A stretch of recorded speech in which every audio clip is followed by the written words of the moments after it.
Il est 13 h, bonjour à tous. Merci de votre attention. Tout de suite les titres à la une de l'actualité. Nous irons à San Pedro en début de ce journal. Le Premier ministre Robert Begré-Mambé a visité les installations sportives de la ville, la 4e ville de l'intérieur du pays retenue pour les matchs de poule.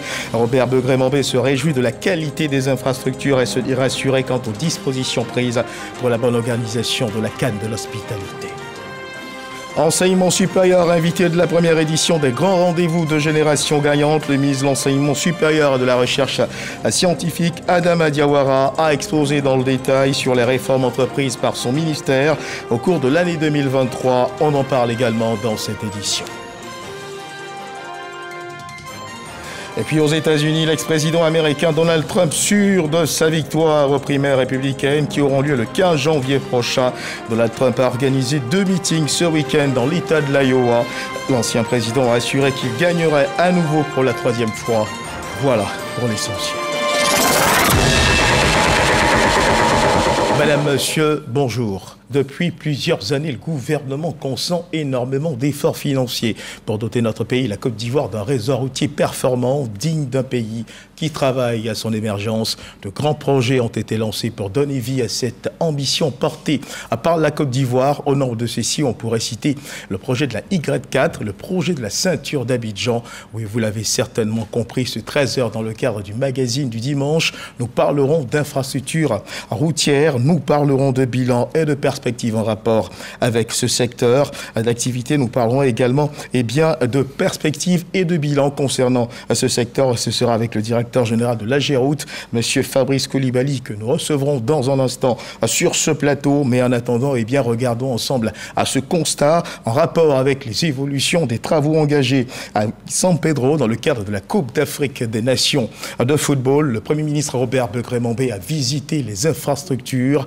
Madame, monsieur, le stade Laurent Pokou de San Pedro se porte bien. Il a fière allure. La beauté de sa pelouse en rajoute à son charme. Ses différents compartiments ont été visités. Pour la cité CAN, tout est en place pour accueillir les matchs de la compétition. Reportage, Sam Conan. À peine arrivé à San Pedro en début d'après-midi que le Premier ministre Robert Begré-Mambé a entamé sa visite des infrastructures sportives dédiées à la CAN 2023. D'abord la cité CAN, située sur l'axe San Pedro-Grand Bérébi. Ici, le Premier ministre a visité les chambres des athlètes, puis la salle des techniciens. Après la cité CAN, cap est mis sur l'un des stades d'entraînement situé au lycée moderne Yibart. Après une visite d'inspection de ce stade d'entraînement, la délégation du Premier ministre arrive enfin au stade Laurent Pokou de San Pedro pour la dernière étape. Ici aussi, tout a été passé au scanner par le Premier ministre. Rassuré, Robert Begré-Mambé fait le point de sa visite depuis la tribune de presse. S'agissant de la cité où seront logées les équipes, nous avons été réjouis par la qualité des installations. Il reste à mettre en marche par le groupe électrogène ou par le réseau CIE et ou, en même temps les deux, ça dépendra, les installations temporaires. S'agissant du terrain d'entraînement, les pelouses sont tellement belles. Et je me réjouis des efforts énormes que le président a fait pour donner à la jeunesse ivoirienne des terrains aussi magnifiques. Et je dois dire qu'il y avait un seul point critique au stade Laurent Pokou, puisque le stade Laurent Pokou a déjà abrité plusieurs compétitions. La tribune de presse qui initialement était juste en ascendance par rapport à la zone VVIP. Et en accord avec la CAF, nous avons décidé de déplacer cette tribune de presse à cet endroit où nous nous trouvons. C'était le seul point critique. Comme vous le constatez, les travaux sont achevés. Le Premier ministre a félicité la presse pour son travail de mobilisation. Je tiens à féliciter cette presse parce qu'elle fait un travail remarquable. Mais la CAN ne fait que commencer. Avant l'entame de sa visite, le Premier ministre a rencontré la chefferie Kourmène au quartier Seweki. Au chef traditionnel, Robert Begré-Mambé a demandé de s'impliquer davantage pour la réussite de la CAN 2023. Et voilà, tout est bien, qui évolue bien du côté de San Pedro. Nous l'annoncions à l'entame de cette édition. Le directeur général de l'AGEROUTE nous a rejoint sur ce plateau. Monsieur Fabrice Coulibaly, bonjour. Bonjour, monsieur Guivet. Merci d'être avec nous ce 13 h. C'est moi qui vous remercie. Alors avec vous, nous parlerons bien sûr de bilan et de perspectives concernant bien sûr les infrastructures routières et ce sera dans une demi-heure. Le temps pour nous de regarder à ce don fait par le chef de l'État, l'armée ivoirienne qui renforce ses couleurs et son armure grâce au don du chef de l'État Alassane Ouattara, donc composé de véhicules tout-terrain, postes de commandement mobile pour la sécurisation de l'intégrité du territoire national. Un geste qui s'inscrit dans le cadre de la gestion intelligente de la frontière nord. À bord de ces véhicules, les chefs militaires n'auront aucune difficulté à investir le terrain. C'est ce que nous dit Abou Sanogo. Ce don du président de la République Alassane Ouattara s'inscrit dans le cadre de la gestion intelligente de la frontière nord. L'une des missions générales de l'état-major général des armées est la sécurisation de l'intégrité du territoire national. Avec les menaces terroristes aux frontières nord, la mission particulière de la zone opérationnelle nord a été initiée, mission alimentée par l'armée de terre et appuyée par les forces spéciales. Afin de faciliter la projection des postes de commandement de ces différents chefs au plus près des théâtres, la division des systèmes d'information et de communication, dirigée par le colonel-major Kofi Ferdinand, a mis à la disposition de ses autorités militaires des véhicules tout-terrain, postes de commandement mobile, SIC, afin qu'ils puissent bénéficier de toutes les commodités que leur offrent les systèmes intégrés des forces armées. Nous sommes sur le chemin, celui de la reconquête de notre fierté. Et nous progressons sûrement, sans bruit. Je voudrais remercier le président de la République, chef suprême des armées, pour la bienveillante attention portée à nos préoccupations et le changement qualitatif apporté à nos conditions de vie et de travail. L'acquisition récente de matériel majeur de combat, afin que chacun de nous soit employé selon sa spécialité, en est la parfaite illustration. Les clés de ces véhicules équipés de l'ensemble des moyens de liaison des armées ont été remises aux différentes entités de la chaîne opérationnelle par le chef d'état-major général des armées, le général de corps d'armée Lassina Doumbia. Avec ces véhicules, les autorités militaires peuvent se projeter sur le terrain au plus près des hommes avec tous leurs centres d'opération et disposer, même en campagne, de toutes les innovations technologiques permettant la continuité du commandement. Avec la mise en œuvre prochaine de la gestion intelligente des frontières, toutes les alertes et détections d'intrusion pourront être reçues par les postes de commandement mobiles, où qu'ils soient, sur le territoire. Et pendant que la Grande Muette renforce ses capacités dans la commune du Plateau, le ministre de l'Enseignement supérieur de la Recherche scientifique, Adama Diawara, était dans une sorte de grand oral. Il a expliqué les réformes entreprises dans son secteur au cours de l'année 2023. Invité de la première édition des grands rendez-vous de génération gagnante, Adama Diawara a exposé dans le détail sur les réformes engagées par son ministère au cours de l'année écoulée. Juliette Ouéa. Le ministre de l'Enseignement supérieur et de la Recherche scientifique, premier invité des grands rendez-vous de génération gagnante. Pendant environ 2 heures d'horloge, le professeur Adama Diawara a expliqué les réformes, infrastructures et actions réalisées en 2023 en faveur des jeunes, notamment les étudiants. Tout ce qu'on fait au niveau de l'enseignement supérieur de la recherche scientifique, de façon directe ou indirecte, ça intéresse les jeunes. Quel est le taux d'exécution de notre budget? Quel est le taux de réalisation des indicateurs de performance que nous avons dans le sous-secteur? Sur les 2 volets, on a plus de 80%. Le ministre de l'Enseignement supérieur et de la Recherche scientifique a également jeté un œil sur la violence en milieu universitaire et annoncé des solutions. Nous avons mis en place le comité de dialogue permanent entre le ministère et les structures estudiantines, syndicales comme non syndicales. Et on essaie de faire en sorte que les réunions de ce comité de dialogue permanent soient les plus fréquentes possibles. Nous essayons de leur expliquer ce qu'il ne faut pas faire, ce qui est acceptable, ce qui n'est pas acceptable. On essaie de les éduquer en notre façon. La Côte d'Ivoire, 4e pays ouest-africain, a signé officiellement le statut national de l'étudiant entrepreneur. Le ministre Adama Diawara a exhorté les apprenants à développer l'esprit d'entreprise. Cela suppose un financement et nous sommes actuellement en discussion avec le ministère de la promotion de la jeunesse pour qu'un dispositif soit mis en place pour le financement de ces idées projets. Donc ne vous en faites pas, tout sera mis en place pour que les idées les plus lumineuses puissent être financées. Les Grands Rendez-vous est une tribune mensuelle de Génération Gagnante, mouvement citoyen créé en décembre 2017 et faisant la promotion des actions gouvernementales en Côte d'Ivoire. Dans le nord de la Côte d'Ivoire, dans le département de Sinématiali, le ministre directeur de cabinet du président de la République, Fidel Boroton Sarasoro, a animé une conférence sur une thématique portant sur la contribution de la culture et de la tradition dans le développement socio-économique d'un pays. Le cas de la Côte d'Ivoire, c'était l'éco-ferme de Lokoli pour le compte de la 3e édition de Lokoli Leadership Academy. Toutes les forces vives de la région du Poro ont pris part à cette rencontre. Siekwasi, Franck Wadio. Éco-ferme de Lokoli, bordure du Bandama. Une conférence inaugurale sur le Lokoli Leadership Academy. Le ministre directeur de cabinet du président de la République démontre la force cachée de nos cultures, facteur de développement social. Une conférence inaugurale couronnée par un panel d'experts et de promoteurs culturels du pays sénoufo, nord-ivoirien. Nous avons compris que la tradition, comme tout autre instrument de la culture, peut entraîner le développement de la région. Nous allons mettre à la disposition tout le riche patrimoine culturel sénéfo. D'abord, quand nous prenons au niveau de nos boissons locales, on pourra leur permettre de connaître la boisson locale de sénéfo. On pourra leur permettre de connaître le patrimoine des danses traditionnelles sénéfo. À quelques jours de la Cannes, qu'abrite aussi la ville de Korogo, le Lokoli Leadership Academy est une lucarne parfaite.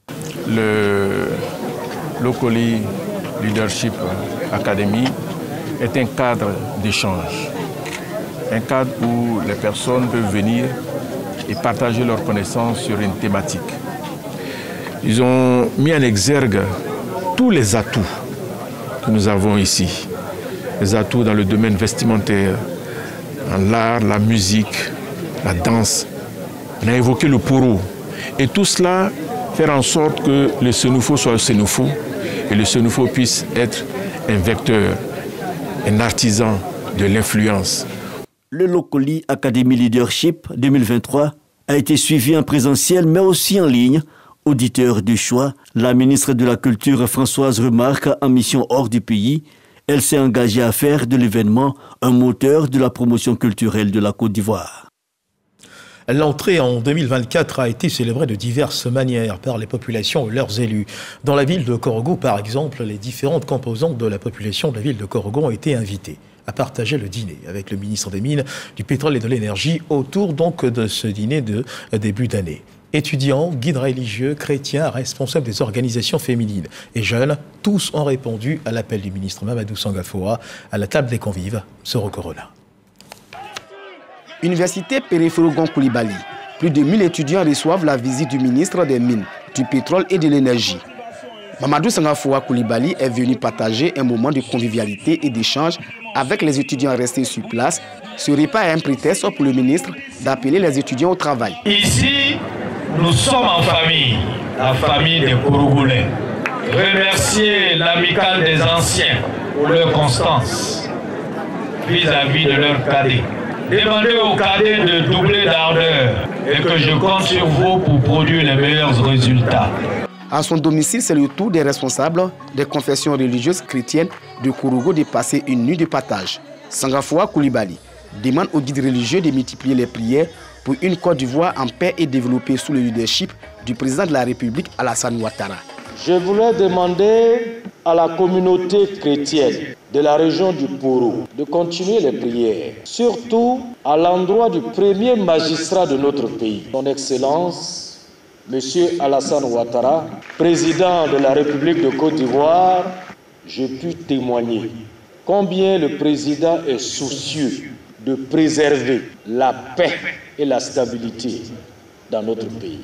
Les porte-paroles des hommes de Dieu s'engagent à intercéder auprès du Créateur pour un pays prospère. Il nous a aussi mis en mission pour prier non seulement pour la paix dans le pays, mais pour aussi prier pour la paix à l'endroit de Monsieur le chef de l'État. Et il nous a aussi parlé des merveilles que Dieu fait à la Côte d'Ivoire, notamment toutes ces découvertes des gisements qu'on appelait haine.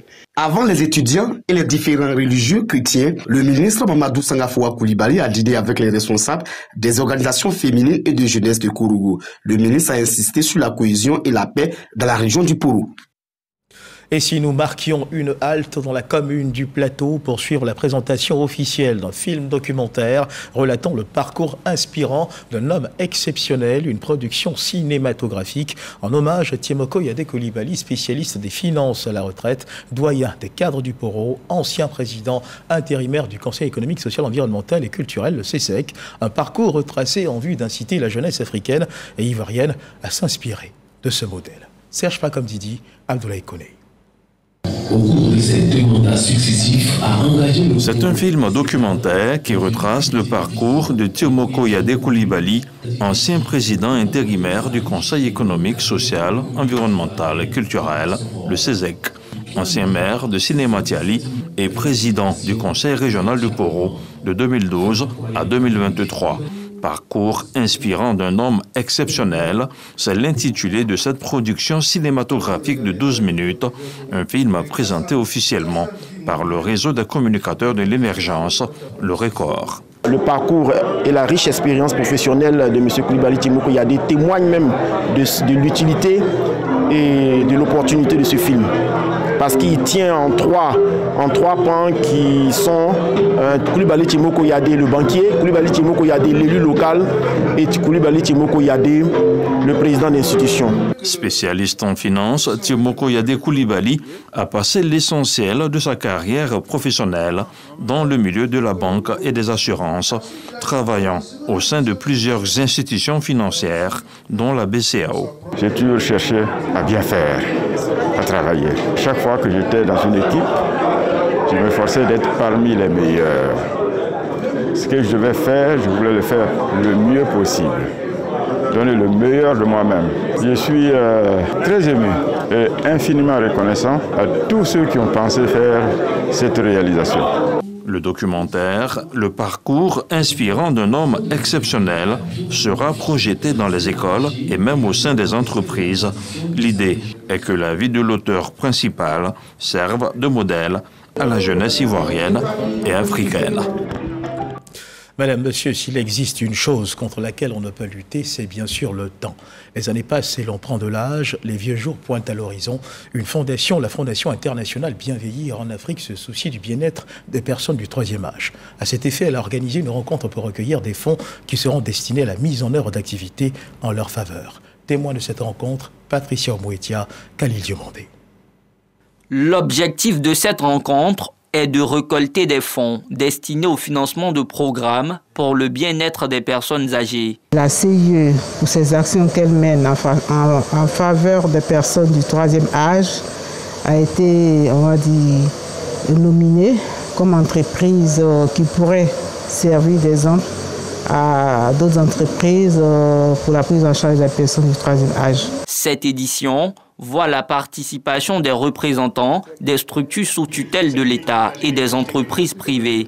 Le président de la Fondation se dit satisfait de cet engouement. Ce qui nous réunit ce soir, c'est surtout cette volonté de réunir tous les acteurs de l'accompagnement des personnes âgées en Côte d'Ivoire et en Afrique, les entreprises privées, les structures publiques, les personnes de bonne volonté, mais surtout, ce que nous voulons, c'est apporter notre pierre à l'édifice en étant une fondation pionnière qui va susciter un engouement autour de la question du vieillissement en Afrique.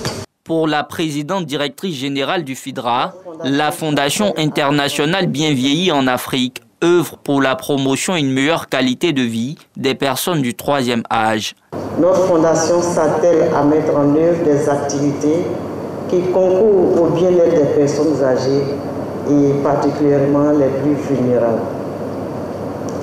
Pour cette prochaine année 2024, votre participation va nous permettre de renforcer notre programme de santé, notre action l'assiette du cœur et aussi la mise en œuvre d'un vaste projet de lutte contre la solitude et l'isolement social des personnes âgées.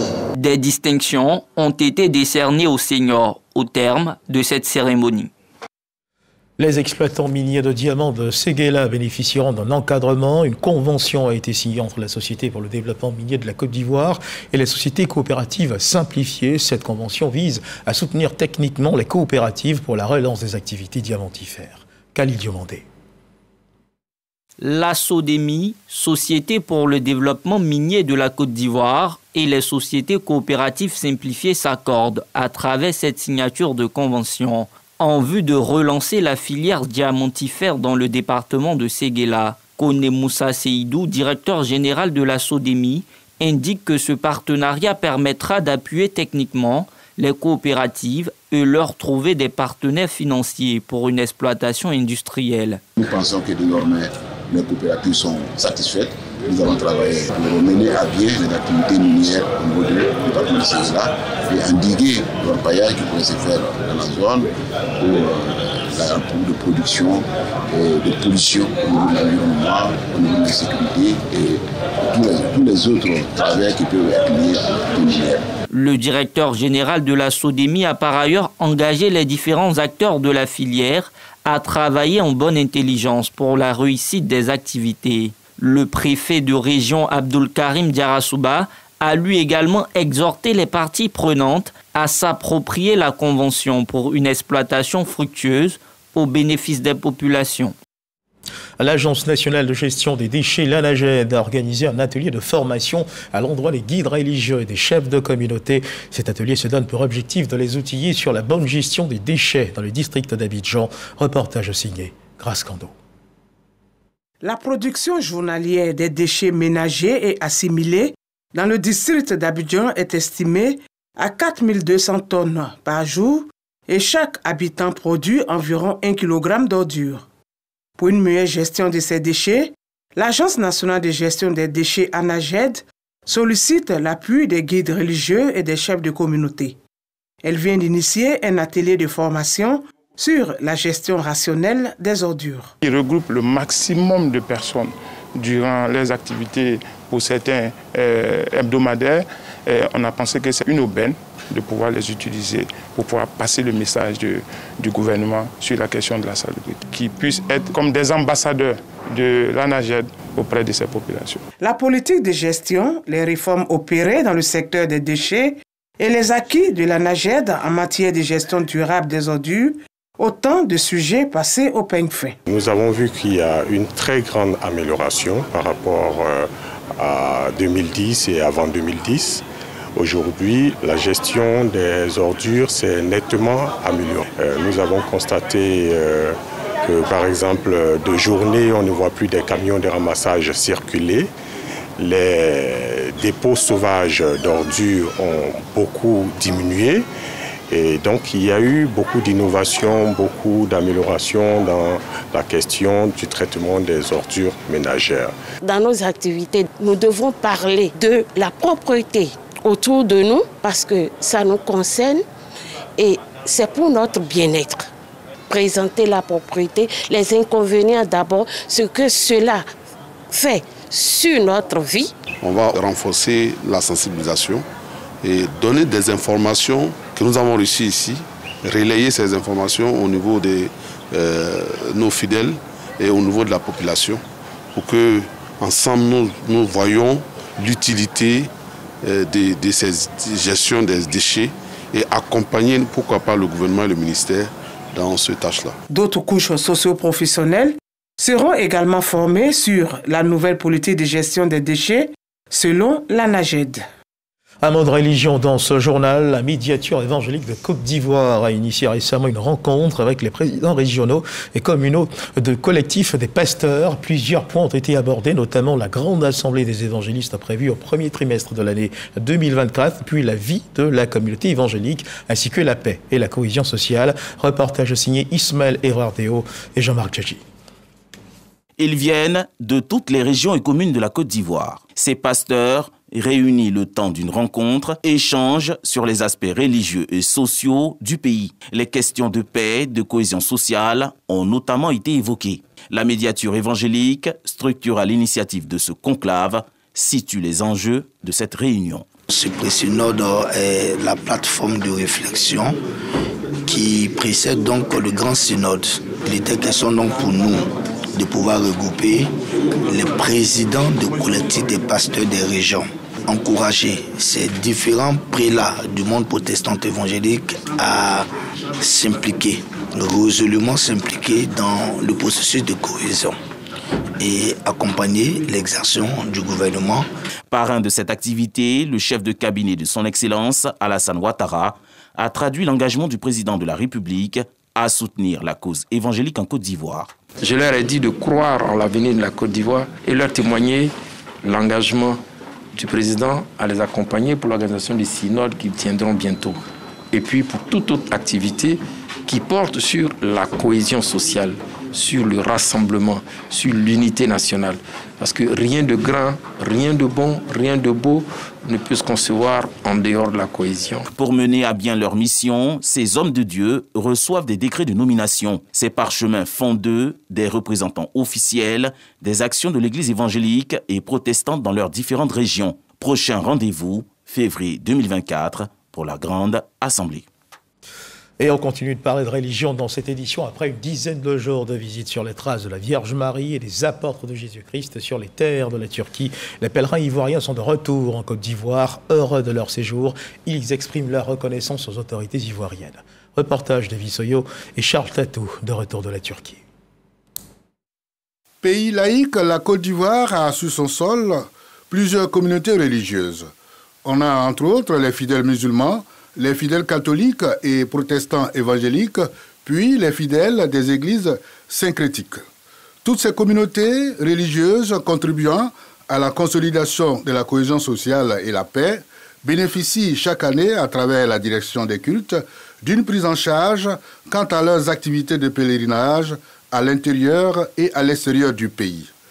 Les participants de l'avant-dernière vague de pèlerins chrétiens ivoiriens de retour à Abidjan ne cachent pas leur joie, témoignant leur gratitude aux autorités du pays.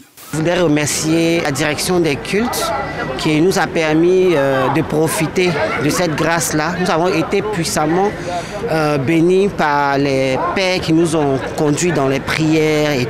Pour recevoir ces grâces, il a fallu que quelqu'un initie cela. Ça me donne l'occasion ici de dire merci au gouvernement de la République de Côte d'Ivoire, à travers lui, son premier chef, le président de la République, son Excellence Alassane Ouattara. Nous avons découvert beaucoup de choses et les pèlerins retournent avec beaucoup de joie, remplis de connaissances. Ce qu'ils ont l'habitude de lire, ils ont vu avec leurs yeux. Et nous voulons vraiment dire merci, merci à l'État de Côte d'Ivoire. Pour l'année 2023, ils sont plus de 500 fidèles chrétiens ivoiriens qui ont eu droit à la prise en charge de l'État en faveur du pèlerinage sur les terres saintes. Et dans l'actualité internationale, la Somalie qui multiplie les actions pour faire annuler le mémorandum d'entente entre le Somaliland et l'Éthiopie. Hier samedi, le président Hassan Sheikh Mohamud a signé un projet de loi qui, dans la forme, annule cet accord qui prévoit à terme un bail exclusif sur la mer pour une durée de 50 ans. À Addis Abeba, cet accord qui doit encore être finalisé devrait permettre à l'Éthiopie de bénéficier de 20 km de terre le long de la côte du Somaliland, dans le golfe d'Aden, via le port de Berbera. Et puis, ces présidentielles 2024 aux États-Unis d'Amérique, l'ex-président américain Donald Trump a décidé de se rendre en avance dans l'État de l'Iowa où il procédera au lancement officiel de sa campagne pour la primaire du Parti républicain. Et cette primaire républicaine se tiendra le 15 janvier. Donald Trump a organisé 2 meetings donc ce week-end dans cet État. L'ancien président a assuré qu'il gagnerait à nouveau pour la 3e fois. Donald Trump qui n'a jamais concédé à sa défaite de 2020. Il s'en est également violemment pris au président américain actuel Joe Biden au cours de ces différents meetings. Place à présent au magazine de ce dimanche. Le directeur général de l'AGEROUTE, l'agence de gestion des routes, monsieur Fabrice Koulibaly, notre invité, nous a rejoint sur ce plateau. Monsieur Fabrice Koulibaly, l'actualité, vous le savez, l'actualité nationale dominée par la Coupe d'Afrique des Nations de football qu'accueille notre pays, la Côte d'Ivoire, une actualité qui impacte nécessairement le calendrier défini pour les grands travaux engagés dans le district d'Abidjan. On le sait, ces 2 derniers mois, le Premier ministre Robert Begré Mambé a effectué plusieurs visites d'inspection, notamment sur les chantiers du 4e pont et de la Y4, à l'effet de pouvoir les ouvrir à la circulation avant la Cannes. Question à ce jour, ces ouvrages sont-ils prêts, DG? Effectivement, comme vous l'avez indiqué ces 2 derniers mois, Monsieur le Premier ministre, chef du gouvernement, ministre des Sports et du cadre de vie, a effectué des visites de chantier. principalement sur les travaux de construction du 4e pont, mais également sur la première partie de la Y4. La Y4, comme on l'entend, c'est une route de 55 km qui démarre au niveau du nouveau Kandakodo pour s'achever sur la route de Dabou, donc principalement au niveau du Carrefour Songon. Donc cette infrastructure routière a été subdivisée en deux grandes parties. La première partie qui prend naissance au niveau du nouveau Kandakodo, je l'ai dit, jusqu'au stade BMP, sur environ 27 km et demi. Cette partie est financée par la Banque africaine de développement. Et la deuxième partie qui démarre au niveau du stade BMP jusqu'au Carrefour Songon sur la route de Dabou. Bien évidemment, elle passe par l'autoroute du Nord, donc sur un linéaire d'environ 28 km, financé par la Banque mondiale. Donc c'est cette section qui est financée par la Banque africaine de développement. Donc la partie 1 qui a fait l'objet de visites par le Premier ministre. L'objectif était d'offrir une alternative à tous ceux qui souhaitent se rendre au stade BMP, principalement ceux qui viennent des communes de Benjerville, de Cocody, que ces personnes-là, que ces populations aient une alternative, parce que la voie traditionnelle pour rejoindre le stade BMP, c'est la sortie est ou la route de la prison civile. Mais les instructions ont été données par le Premier ministre et sous l'autorité du ministre de l'équipement et de l'entretien routier, il fallait rendre cette voie-là circulable. Donc aujourd'hui, cette voie est circulable. Donc tous ceux qui quitteront Cocody et Benjerville et qui souhaitent se rendre au stade de BMP, ils pourront l'emprunter. Mais comme on le dit, comme le Premier ministre l'a dit, le chantier n'est pas encore achevé. Donc nous demandons aux populations et aux usagers d'observer toutes les mesures de sécurité qui seront en vigueur, d'être prudents et d'être vigilants. Après, il y a eu la question du 4e pont. Le 4e pont qui démarre depuis Yopougon jusqu'au plateau. Aujourd'hui, le chantier est quasi achevé, donc il y a des travaux de finition, de nettoyage et quelques travaux mineurs qui sont en cours de réalisation. Donc, courant semaine prochaine, cette infrastructure routière viendra renforcer le patrimoine routier de la Côte d'Ivoire et je pense qu'elle pourra jouer pleinement son rôle quant à le décongestionnement de la baie du Banco. Alors, on note aussi que les voies de sortie est et ouest d'Abidjan ont été complètement réaménagées à la faveur de cette canne, n'est-ce pas? Ah non. La sortie est, la sortie ouest, la Y4, le 4e pont et bien d'autres projets sont prévus depuis le schéma directeur d'urbanisme du Grand Abidjan. Donc depuis 2013, l'État de Côte d'Ivoire a déjà tracé les sillons de l'ensemble des projets en termes d'infrastructures routières qu'on devait voir réalisés. Donc la sortie est, la sortie ouest, la Y4, le 4e pont et bien d'autres projets étaient déjà prévus. Donc ce n'est pas un projet Cannes. La sortie est est la route qui part depuis la zone industrielle jusqu'au carrefour de Thomas, jusqu'au péage de Thomas 7, en passant bien évidemment par Nyama, elle fait environ 23 km. La sortie ouest, la route qui part depuis Jesco jusqu'au carrefour Songon, en passant par le PK5 au kilomètre 17 plutôt de Yopougon, sur environ 19 km. Donc ce sont des infrastructures qui sont aux portes d'Abidjan. Aujourd'hui, sur Abidjan, nous avons identifié 6 sorties. Avant ces travaux, 2 sorties étaient en autoroute, l'autoroute du Nord et l'autoroute par Bassam, donc ces sorties là bien étaient en autoroute. Il y avait 3 sorties qui n'étaient pas en autoroute, la sortie Est, la sortie Ouest et la sortie par Bobo Baoulé. Donc sur les 3 restantes, les 2 sorties Est et sortie Ouest ont été aménagées en autoroute. Nous sommes en train de travailler pour que la sortie par Alépé soit aussi, d'ici 2024, on puisse lancer les travaux pour que celle-ci soit aménagée en autoroute. Et nous travaillons aussi pour l'autre sortie, c'est-à-dire par Benjerville pour rejoindre Bassam, parce qu'actuellement il y a un bac, mais nous travaillons aussi à cela pour qu'il y ait des projets qui puissent améliorer. Alors, monsieur le directeur général, une inquiétude demeure tout de même. Plusieurs chantiers sont en cours de réalisation à Abidjan. De nombreux échangeurs, notamment les automobilistes, ont-ils pas raison de craindre pour la fluidité du trafic pendant la Cannes, vu qu'un plan de circulation ou plusieurs plans de circulation ont été prévus pour la circonstance? Alors oui, pour l'événement que la Côte d'Ivoire s'apprête à abriter, un plan de circulation a été élaboré. En accord, le lead sur ce plan est l'autorité de la mobilité urbaine du Grand Abidjan, l'AMUGA, qui a su réunir autour d'elle le COCAN, l'AGEROUTE et l'ensemble des acteurs intervenants dans ce secteur pour définir un plan de circulation. Votre question, parce qu'aujourd'hui sur Abidjan, il y a bon nombre de travaux qui se réalisent. Doit-on craindre pour la fluidité? Non, Non, parce que sur les segments principaux qui permettent de desservir les stades de compétition et les stades d'entraînement, je pense qu'un certain nombre de dispositions ont été prises pour améliorer la fluidité. Pas plus tard qu'hier, sur Akwaba, le giratoire a été mis en service de façon provisoire. Donc, sur Abobo-Adjamé, donc la voie qui passe par l'université Abobo-Adjamé, il y avait 2 ouvrages qui étaient en construction, celui de Makassi et celui de la mairie d'Abobo.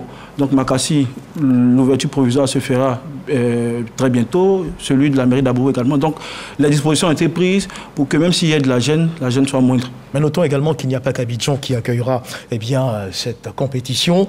Plusieurs autres ouvrages routiers ont été réalisés dans les villes hautes qui ont été donc désignés à la faveur de cette compétition. Qu'en est-il de l'avancée de ces travaux dans ces villes? Alors aujourd'hui, les travaux sont pratiquement tous achevés. En ce qui concerne Abidjan, on a fait un peu le tour d'horizon. Pour l'intérieur du pays, à savoir San Pedro, Yamoussoukro, Bouaké et Korogo, les travaux ont consisté à aménager les routes qui vont au niveau des stades. On a pu avec l'ONS et un certain nombre de structures, les routes qui desservent les hôtels, les routes qui desservent les centres d'entraînement. Donc aujourd'hui, ces travaux, il reste que les travaux de finition, des travaux de nettoyage par-ci, par-là. Mais pour la CAN, l'un des projets majeurs que nous avons eu à réaliser, c'est la côtière. Donc la route qui part depuis Abidjan, nous sommes allés jusqu'à Grand Béribi. Aujourd'hui, les travaux sont complètement achevés. Vous nous rassurez donc que tout est prêt. Tout est prêt. Pour accueillir le monde qui viendra dans ces villes. Tout est prêt. Alors, monsieur le directeur général, depuis 2011, comme on le voit, le gouvernement s'est attelé à réaliser de nombreuses routes à travers le pays, voiries, voies, infrastructures, voies interurbaines, ponts, autoroutes. Suivons ensemble cet élément de notre reporter qui nous renseigne sur l'évolution de ces travaux.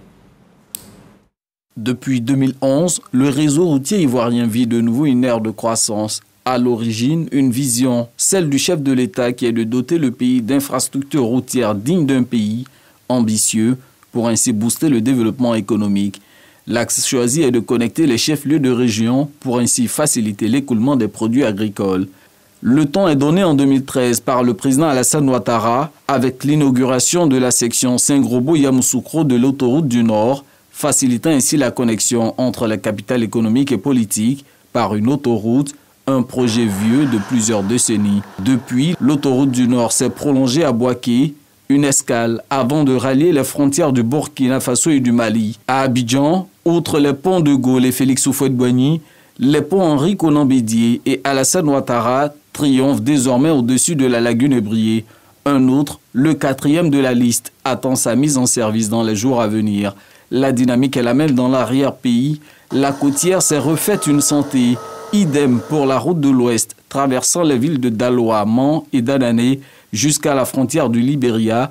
Des axes routiers tels que les tronçons Boaflé-Saint-Fra, Agnibile-Krota-Kikro, Tébissou-Sakassou-Béoumi et Aboissou-Tiapoum sont désormais bitumés. Citons également des ouvrages d'art comme le pont de Guiglo à l'ouest et celui d'Aniassué à l'est du pays. Connecter, désenclaver et ainsi améliorer la circulation des personnes et des biens partout dans le pays, voilà ce qui motive tous ces investissements. Alors, monsieur le directeur de la Géroute, comme on peut le voir dans cet élément réalisé par notre reporter Mahama Traoré, ils sont nombreux ces travaux qui ont été engagés depuis 2011 en vue justement de renforcer le réseau routier en Côte d'Ivoire. Quel bilan peut-on faire de tous ces travaux engagés à ce jour ? Alors, depuis 2011, comme vous l'avez indiqué, d'importants projets d'infrastructure ont été initiés par le gouvernement. Je rappelle qu'en 2011, le réseau routier ivoirien bitumé était de l'ordre de 6500 km. Sur les 5500 km, on dénombrait environ 4500 qui étaient dégradés. Les investissements du gouvernement sous la houlette du président de la République ont permis aujourd'hui de faire évoluer ce réseau qui était de 6500 à 8000 km aujourd'hui. Donc il y a environ 1500 km de routes qui ont été nouvellement bitumées sur la période. J'ai indiqué tout à l'heure que nous étions à 4500 km de routes dégradées sur les 6500. Les investissements sur la période ont permis de traiter environ 2000 km. Aujourd'hui, sur le réseau ivoirien, il y a environ 1000 km de routes bitumées qui font l'objet de renforcements. Il y a aussi 2000 km de routes neuves qui sont en cours de réalisation. Donc on s'attend à l'horizon 2025 à faire évoluer notre patrimoine routier bitumé qui est de l'ordre de 8000 km à 10 000 km. Donc progressivement, je pense que sur cet aspect, nous sommes sur la bonne voie. En termes d'ouvrage, À ce jour, nous avons construit environ une cinquantaine d'ouvrages. Sur les différents chantiers, on dénomme environ 60 ouvrages, ponts et échangeurs compris, aussi bien en Abidjan qu'à l'intérieur du pays qui se déroulent. La voirie, on en parle de voirie, ce sont les routes à l'intérieur des villes. Nous avions en 2011 environ 2000. Aujourd'hui, nous sommes à plus de 5000 km et les travaux continuent. Alors, de façon générale, le bilan est certes notable, mais certaines attentes demeurent. Par exemple, une de ces attentes, la nécessité, par exemple, de prolonger l'autoroute du Nord vers les frontières du Mali et du Burkina Faso. De manière générale, qu'est-ce qui sera fait dans l'avenir concernant ces questions? Les attentes sont fortes, elles sont légitimes. Très rapidement sur le sujet. Et aujourd'hui, l'autoroute, le patrimoine autoroutier de Côte d'Ivoire qui était à 147, on a 370 km. L'autoroute du Nord arrive à Boaké. Donc, au courant 2024, nous comptons démarrer la section de Boaké jusqu'à Drakoka sur 54 km. Et à terme, jusqu'en 2025, on s'attend à ce que la section Boaké-Kanaolo soit en travaux, à minima. Alors, il n'y a pas que les routes bitumées, il y a aussi les routes en terre, celles qui désenclavent notamment nos localités rurales. Qu'est-ce qui est prévu justement pour faciliter l'écoulement des produits agricoles? Alors, sur la période 2023-2025, nous avons bâti un programme d'entretien routier. Un programme d'entretien routier pluriannuel. C'est 134 entreprises qui ont été mobilisées pour pouvoir traiter nos routes en terre, parce que la Côte d'Ivoire, comme vous l'avez rappelé, est un pays agricole. Notre réseau routier est constitué à environ 90% des routes en terre, donc une attention particulière est portée sur elles. Donc nous avons un programme qui est ambitieux, qui se veut pouvoir traiter environ 67 000 km sur la période.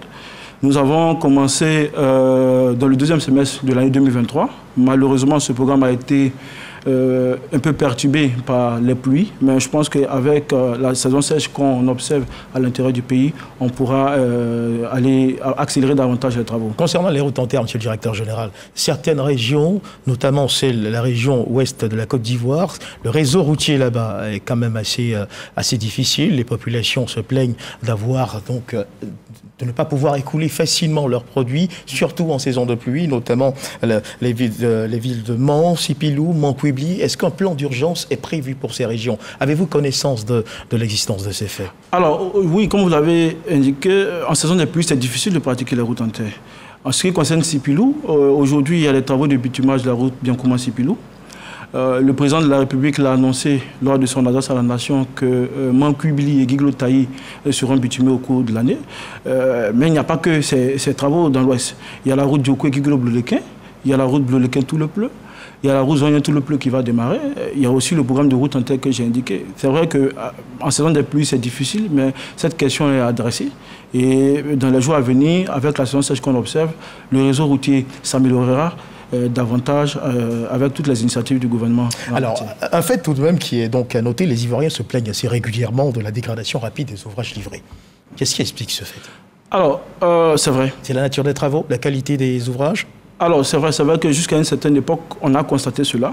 Ce qui a amené le gouvernement en 2017 à prendre des mesures, donc des textes pour sanctionner toutes les entreprises et missions de contrôle qui réaliseraient des travaux et que ceux-ci se dégraderaient prématurément. Je pense que nous avons aussi renforcé tout ce qui est dispositif de contrôle afin que ces situations-là n'arrivent pas. Donc aujourd'hui... on assiste de moins en moins à ces cas de dégradation? Pas de moins en moins, mais c'est difficile d'en trouver. Vous avez des équipes qui vont sur le terrain pour faire des constats? Oui, mais après, il faut qu'on série les types d'interventions. Quand vous avez une route bitumée, tout à l'heure j'ai indiqué qu'on fait des travaux de renforcement. Alors, quand on fait des travaux de renforcement, les travaux de renforcement ont pour objectif de donner une autre durée de vie à la chaussée. On dimensionne ces routes pour 15 ou 20 ans. Donc, quand on fait des travaux de renforcement sur des routes bitumées, ces travaux-là durent les 15 années. Par contre, parfois, on est amené à faire des travaux d'entretien du PAT. C'est-à-dire que vous avez des nids de poules qui sont là. On vient, les Ivoiriens appellent ça sparadrap. Ces travaux-là sont en moyenne d'une durée de vie de moins de 6 mois, 1 an. C'est des travaux que nous faisons pour améliorer les conditions de circulation en attendant qu'on ait les ressources pour pouvoir faire le renforcement. Donc, à un moment donné, il y a une distinction qu'il faut faire entre le type de travaux. Mais je pense que en question de la dégradation, on ne la rencontre plus. Après, il faut ajouter aussi que les usagers et les populations joue parfois un rôle négatif.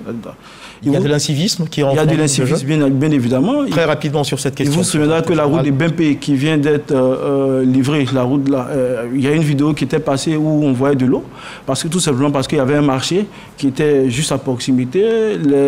Ce marché là produisait un certain nombre de déchets. Les caniveaux qui ont été construits devenait le réceptacle. Vous avez aussi un certain nombre d'incivismes, notamment les tranchées. Quelle est donc l'attitude à adopter, que les populations doivent adopter? Il faut que les populations comprennent que la route est notre bien commun.